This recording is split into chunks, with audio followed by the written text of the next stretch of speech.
The new Yuanhang H8. I don't even know if that's how you pronounce it, guys. If you're watching from China, I know it's illegal to watch YouTube in China, but if you are, then my apologies for my pronunciation. The H8 has 950 kilometers of range. It's a large electric SUV, and this is my point. Future EVs will have crazy amounts of range.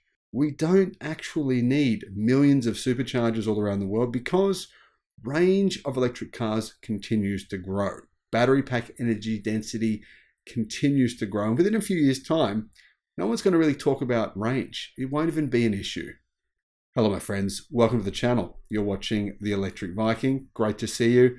2024, going to be an amazing year. I hope you have an amazing year. And I hope 2023 for you was maybe a bit better than my 2023. Anyway, thanks so much for your support in 2023. I really sincerely appreciate it. And I honestly don't know what I would have done without the support I've had from all the people here on YouTube. You guys who support the channel, whether that's on Patreon or for the GoFundMe campaign. If you're interested in knowing what I'm talking about here, if you're new to the channel, there's been some new subscribers over the past month and I haven't talked about the issues that have been going on.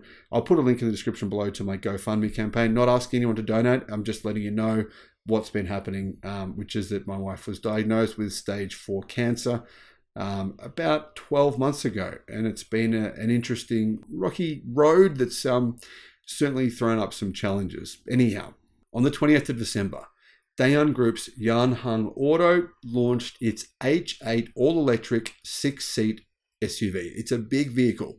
It ranges in price. The cheapest version costs $49,000 US. The most expensive version is $78,000.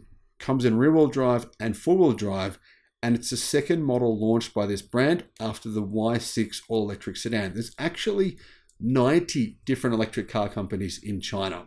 You probably wonder why you haven't heard of this one. Well, yeah, I mean, most of those 90, most people haven't heard of. So no issues there. Now, here's the thing, guys. This vehicle is significantly bigger than a Tesla Model X, and it has 950 kilometers of range. It's actually significantly bigger than a Toyota Landcruiser. It's massive. It's 5,230 millimeters long, 5.2 meters. 2,015 millimeters wide and 1,760 millimeters tall. Wheelbase is 3,126 millimeters. Has a 2+2+2 layout. There's easily massive amounts of space in this car for 6 seats, for 2, 2, 2. And it's still getting you 950 kilometers of range. So I maintain my point here that by 2030, there'll be literally so many models with more than 800 kilometers of range. But that's not far away. Today's battery technology is already enabling EVs like this to have basically 1,000 kilometers of range. Now, I know that's CLTC. The real world, what are you really going to get? Probably 850. It's still a hell of a lot, right?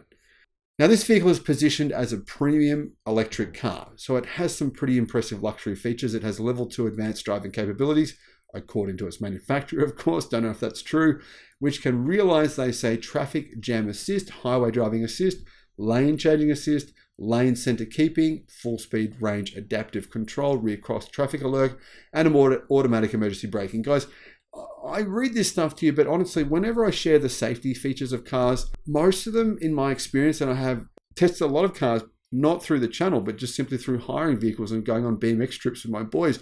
We've hired a lot of different cars. I found my experience in Hyundai cars, the lane keeping assist wanted to drive me off the road. And that was my experience in a couple of vehicles. But to be honest, that's my experience generally in most cars. These safety features, most people are turning them off because they don't work that well. So we can't be too critical on whether or not they work that well on Chinese cars because they don't work that well on legacy automakers' cars yet either. I think they will, but not quite yet.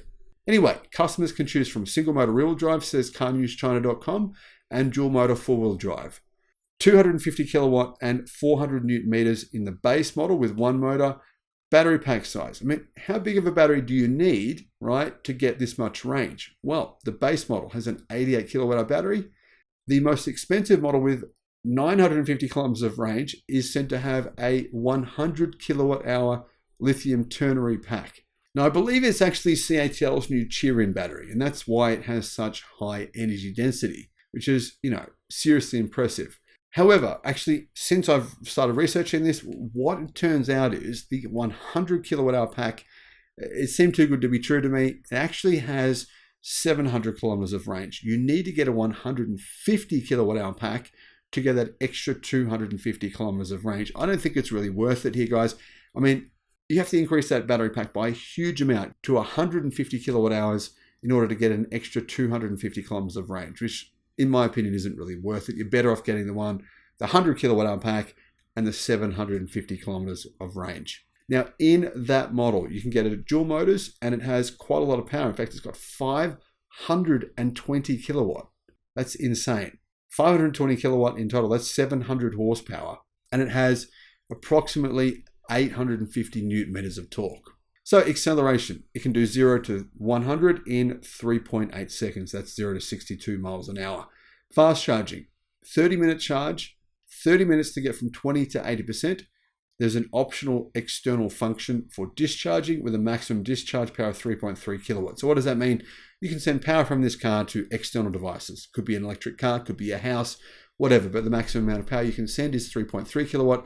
Obviously with a Cybertruck, it's 11 kilowatt. So it gives you some perspective on the amount of power you can send from different vehicles. Now, as you can see from the interior, it's definitely luxury focused, very simple, very nice looking. I think they've done quite a good job here. At this point in time, there's very few electric cars you can buy outside of China that are this size with these specifications. I mean, there's nothing. I don't know of any vehicles this size yet outside of China at all. Just over 5.2 meters. So, longer than a Landcruiser. I don't know of any EVs that have this kind of range and that are this big. So this shows you what's happening. I really think that these kinds of vehicles will hit the Western markets within the next couple of years, and we'll have plenty of choices, which is really good news. What are your thoughts? Thanks for watching. Bye-bye.